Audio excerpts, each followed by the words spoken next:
Será que é o fim do Visual Studio? Saiu uma novidade essa semana aí no mundo da Microsoft que eu particularmente acredito que é uma das maiores revoluções que a gente já teve até o presente momento, né? Até a gravação desse vídeo aqui. Fica comigo até o final que eu vou te contar tudo sobre o Dev Kit. Eu sou o André Baltieri, ou Balta, 10 vezes Microsoft MVP.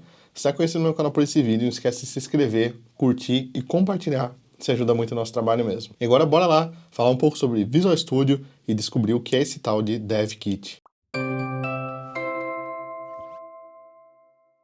Bom, pessoal, antes de começar, como sempre, quero convidar vocês para participarem das nossas redes sociais, nosso grupo no Discord, nossa página no LinkedIn e nosso perfil no Instagram. Eu estou sempre publicando novidades por lá, então vale muito a pena seguir a gente para ficar por dentro de todas as novidades do mundo Microsoft e .NET. Nessas últimas semanas eu tive um pouco ausente, porque eu estava trabalhando, codando mesmo, algumas coisas bem legais aí, que eu vou apresentar para vocês em breve, tá? Então aguardem boas novidades. E eu já voltei aqui com uma outra novidade sensacional, que foi o lançamento do Dev Kit, né? Do C# Dev Kit, uma extensão do Visual Studio Code que vai melhorar muito a nossa experiência na hora de codar ali no .NET. Mas antes de falar do Dev Kit, falar um pouco sobre o próprio VS Code, né? O VS Code, ele não é uma IDE, assim como o Visual Studio, ou assim como o Rider, que é a minha ideia principal. Eu vou comentar sobre ela aqui também nesse vídeo. Por ser só um editor de código, ele acaba sendo muito leve e roda em basicamente qualquer máquina. Eu também acho ele muito simples de usar e ele tem uma outra característica sensacional, que é ser multiplataforma. Eu que trabalho com Windows, com Mac e com Linux, por exemplo, tenho a mesma experiência. Sempre que eu abro o Visual Studio Code, é a mesma aparência, então é muito familiar para mim. E ele é tão leve, tão prático, que tem até uma versão web. Você pode ir em qualquer repositório do GitHub, digitar ponto e automaticamente você vai abrir um Visual Studio Code com aquele repositório. Eu uso bastante isso quando eu estou fora de casa, por exemplo, fazendo acesso a algum código via tablet, o que acaba sendo muito prático, já que eu não tenho um ambiente .NET rodando no Android. Mas por ele ser só um editor de código, ele não tem todos os recursos que o Visual Studio e que o Rider tem. Por isso, inclusive, é a minha recomendação para todo mundo que está começando. Utilizem o Visual Studio Code, porque ele te ajuda menos do que o Rider, ele te ajuda menos do que o Visual Studio. Então, para quem está começando, para fixar bem os comandos, criação de classe e até o CLI, né, o Command Line Interface ali, eu recomendo sempre o Visual Studio. Porém, quando a gente fala de projetos maiores, o Visual Studio Code ele vai pecar nessa parte, porque ele não está preparado, teoricamente, para se trabalhar com projetos maiores, com soluções, com organização em projetos. Recursos como build, clean, rebuilds, tem que ser todos via linha de comando, e partes importantes como a telemetria do app, por exemplo, ficam de fora, né? Isso o Visual Studio tem uma parte muito legal, você consegue ver quanto de memória, quanto de CPU sua aplicação está usando durante a execução dela. Então são recursos bem legais que não estão presentes no Visual Studio Code. E fora isso também tem o ReSharper, que é um plugin da JetBrains que eu utilizo muito e recomendo, é um plugin pago, porém traz muitas facilidades pra gente. Esse conjunto são itens que eu sinto muita falta no Visual Studio Code, e é por esse motivo que eu mostro tanto o Visual Studio Code, quanto o Visual Studio, quanto o Rider na carreira .NET do Balta.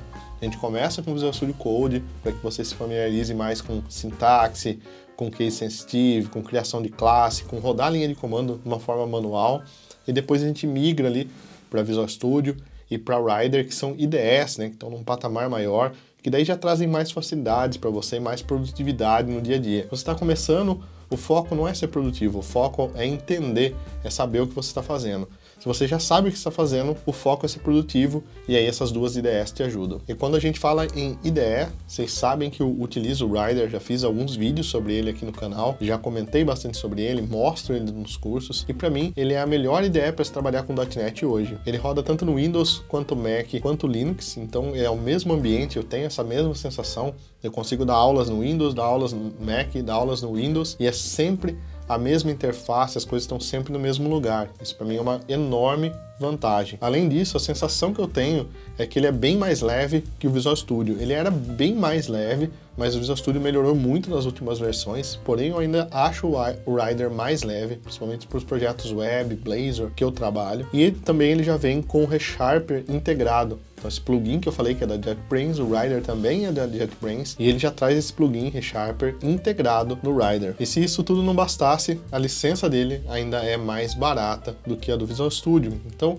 todo esse conjunto me faz gostar muito mais do Rider neste momento. Mas as coisas estão mudando e essa semana a gente recebeu uma novidade sensacional para o Visual Studio Code. Na verdade, eu já tive contato com o DevKit antes, lá em abril, durante um evento exclusivo fechado que a Microsoft fez para os MVPs, mas estava sob NDA, eu não podia comentar nada sobre o assunto, só realmente aguardar a saída dele aqui para fazer esse vídeo para vocês. E o DevKit, ele nada mais é do que uma extensão, uma nova extensão do Visual Studio Code para se trabalhar com C# e .NET. Ele roda em cima da extensão padrão de C# que a gente tem, aquela extensão que roda utilizando o Omni Sharp, só que ele adiciona algumas funcionalidades que são matadoras, que são sensacionais. A primeira delas é a possibilidade de a gente trabalhar com projetos e soluções direto no Visual Studio Code. Então é um dos recursos, um dos pontos que eu comentei que faltavam no Visual Studio Code, agora a gente tem com essa extensão DevKit. Além disso, você ainda pode trabalhar da forma convencional, utilizando pastas, mas você vai ter sempre uma abinha ali escrita Solution Explorer, igual a gente tem no Visual Studio, com todos os detalhes do seu projeto, organizado em Solution, com Solution Folder e com os projects ali que o Visual Studio traz pra gente. Mas não é só isso, a gente tem recursos de build, clean e rebuild ali dentro também, então é só clicar com o botão direito em cima do projeto ou da solução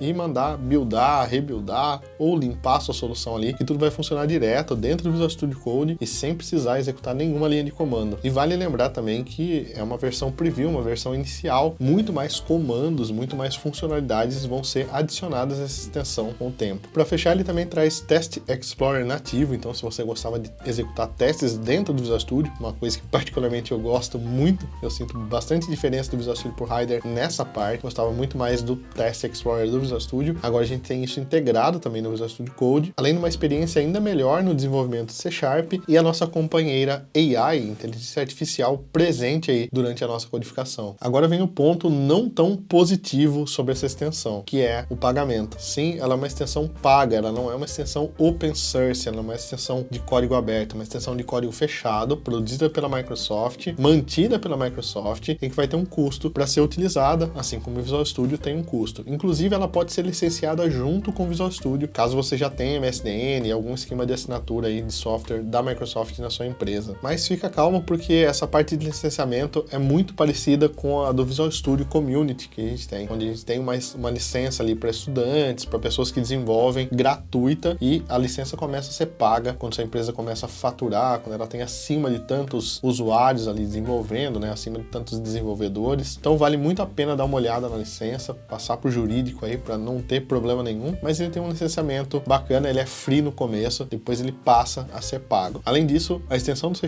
continua valendo. Se você não quiser usar o DevKit, você pode usar a extensão básica do C# sem custo algum. E se você quiser utilizar o Copilot, o GitHub Copilot, a IA assistida aí nos seus projetos de desenvolvimento, você pode usar o Copilot tanto com o DevKit quanto sem o DevKit também. Não impacta em nada, você não é obrigado a ter o DevKit para utilizar o GitHub Copilot. Eu particularmente uso, custa $10 por mês, eu acho super válido, principalmente para escrever casos de teste. Aliás, se vocês quiserem ver um pouco mais sobre o Copilot na prática, deixa um comentário aí que eu vou tentar trazer um material para vocês. Tá, mas a pergunta que fica é, o Visual Studio vai deixar de existir? Será que o Visual Studio vai morrer? Bom, pelo menos por enquanto, eu acredito que não. Eu acredito que são ferramentas separadas, acho que tem propósitos distintos, pelo menos no começo. Existem tipos de projeto que só o Visual Studio vai lidar, ou que ele vai lidar de uma forma muito melhor que o Visual Studio Code, pelo menos por agora. Você trabalha com Windows Forms, com MAUI, desenvolvimento móvel, provavelmente o Visual Studio vai te atender muito melhor do que o Visual Studio Code com o DevKit nesse momento. E por que eu falo nesse momento? Porque a gente sabe do poder que o Visual Studio Code tem. Tem milhões de usuários, tem muita gente trabalhando em cima, então muitos plugins vão nascer, muitas extensões vão nascer, e essa extensão do DevKit aqui, com certeza ela vai ser muito mais aprimorada, vão melhorar muito mais essa extensão, até chegar num ponto que muitas das coisas que a gente faz hoje dentro do Visual Studio, fatalmente a gente vai conseguir fazer dentro do Visual Studio Code. Recursos como telemetria, testes de carga, alguns itens mais enterprise ali do Visual Studio, que você só tem nas licenças maiores do Visual Studio, talvez continuem por um bom tempo no Visual Studio, mas recursos abaixo ali, com certeza estarão presentes aí no Visual Studio Code. Quem sabe a gente não tem o Visual Studio Community sendo o Visual Studio Code, né? e as outras versões só para quem realmente precisa das funcionalidades que elas oferecem. Vale lembrar também que projetos legados dependem muito do Visual Studio, inclusive de versões mais antigas, como 2015, por exemplo. Então não é uma tarefa tão simples migrar todos esses projetos assim, por isso eu acredito que o Visual Studio ainda tem um bom tempo de vida. Mas o que vem por aí, né? O que a gente pode esperar de futuro dessas tecnologias? Eu acredito que o DevKit é uma ótima porta de entrada para a Microsoft nessa parte monetizada do Visual Studio Code, e eu acredito que isso dá margem para que outras empresas, como a JetBrains, por exemplo, tenham vontade de trazer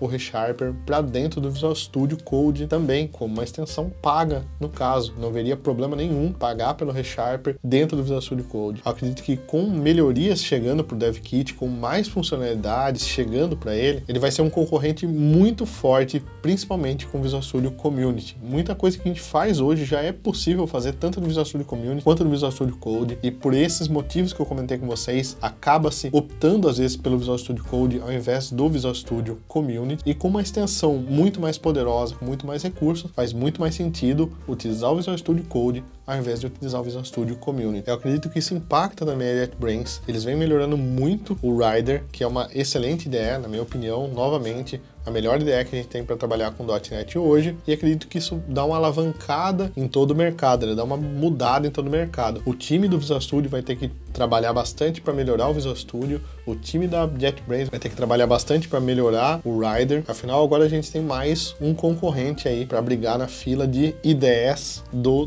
.NET. Eu espero que cada vez mais a gente consiga ter essa experiência uniforme. Eu não gosto da questão do Visual Studio ser uma ferramenta X para Mac e uma ferramenta Y para Windows. Eu preferia que fosse toda a mesma interface. E sim, eu entendo das dificuldades para manter esses dois produtos, para shippar o mesmo produto para duas interfaces diferentes. Não é uma tarefa fácil, principalmente pelo tanto de legado que o Visual Studio suporta. Eu acho o Visual Studio uma ótima ferramenta, mas da ótica de quem ensina, é difícil você falar uma opção no Windows e ter uma opção totalmente diferente no Mac, ou até mesmo uma interface diferente no Mac. Confunde bastante os alunos, então normalmente eu tenho que recomendar o Windows, usar o Windows se tem pessoas com Mac, e no caso do Linux é pior ainda porque não tem uma versão do Visual Studio para Linux, somente o Visual Studio Code. Então agora com o DevKit a gente fecha todo esse ciclo. Eu espero de coração que ele evolua muito, muito, muito mesmo, para que a gente possa substituir aí o Visual Studio Community pelo Visual Studio Code 100%. Mas e aí, o que você achou dessa novidade? Você já está testando o DevKit aí? Qual funcionalidade que você mais gostou? Comenta aqui pra gente fomentar esse assunto, tá bem? Um abraço e até o próximo vídeo.